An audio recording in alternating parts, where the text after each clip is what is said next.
Imagine, for a moment, that the lights go out. Internet and phone services disappear, leaving you in a state of fear and isolation.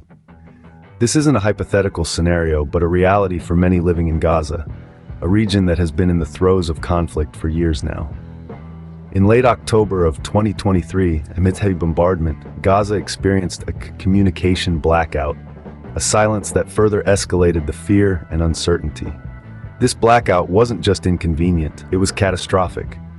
It left residents isolated, cut off from the world, unable to reach out for help, or even let their loved ones know they were alive. As the blackout gradually lifted, the world got a glimpse of the immense challenges faced by the residents of Gaza. Access to medical care, basic necessities, and even the safety and well-being of aid workers became a growing concern. By the 11th of November, the situation had escalated further. Israeli troops and Hamas gunmen clashed outside Gaza's largest hospital.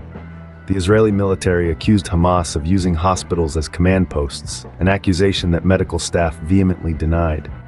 This clash resulted in the tragic loss of 5 lives, including a premature baby, due to a lack of fuel for the generator. Hospitals, once a place of healing, became scenes of chaos and fear. Power outages, shortages of supplies, and the constant threat of violence made it increasingly difficult for medical staff to provide the care so desperately needed. The conflict has resulted in over 11,000 Palestinian deaths and 1,200 Israeli casualties.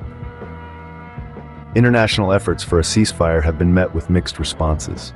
While the United States pushes for temporary pauses for aid distribution, Saudi Arabia has been hosting Muslim and Arab leaders to discuss the situation in Gaza. This ongoing violence has exacerbated Gaza's humanitarian crisis.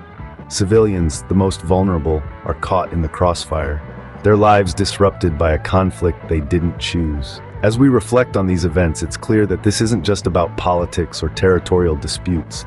It's about human lives, about people who, like us, have hopes, dreams, and families. So what can we do? We can start by spreading awareness, share the stories of those living in Gaza, talk about the humanitarian crisis, use your voice to advocate for peace. We can also support aid organizations working tirelessly to provide relief in Gaza. They need our help to continue their work, to provide medical care, food, and other basic necessities. Remember, change doesn't happen overnight, but with every conversation, every donation, every call for peace, we take a step closer to a world where scenes of conflict and despair are replaced by those of harmony and hope.